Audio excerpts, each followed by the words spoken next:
Just got this in today. Some big ass ports. I'm just do a little unboxing on them. I'm sure it's probably been 100 times, but whatever. I want to share my experience, because that's what everybody's all about, right? Sharing their experiences. So let's go ahead and open this up. See what's inside. Been hearing good things about these ports. One, they're supposed to be a lot more efficient. And they're a lot easier to calculate. Alright, I was expecting blue, because that's what all their unfinished products look like. But that is awesome. Right there. Made in USA.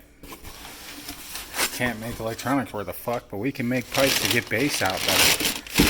Alright, let's pull this out here. Just wrapped in some paper. Suppose we got some different sizes. There you go. That's a nice one right there. It's one of the flared ends. That's what makes these things so nice. Okay, there's the other flared end, which is smaller, so you can assemble these things.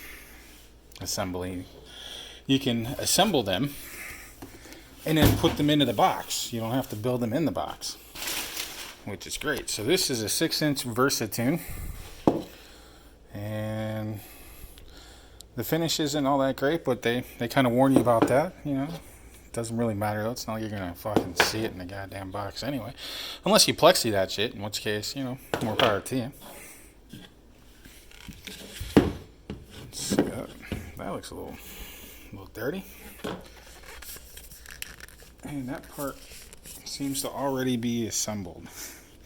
So it looks like two pieces they put together. So that's pretty much it. I was kind of hoping it'd be that awesome teal. I guess maybe you have to paint them that way. So I don't know. Maybe I'll figure something out. But I am definitely looking forward to hearing this thing. I'm going to put it in a nice little enclosure with a 2,000 watt Resilient Sounds Platinum 12. Going to tune around 34 hertz, give or take. So there's a quick little unboxing from Big Ass Ports. Ordered this directly from Big Ass Ports because, to be quite honest with you, it was the least expensive place to get it when you factor shipping. So stay tuned. We'll have some more videos, hopefully, of this thing being put into a box and then eventually hearing that fucker slam. Thanks for watching.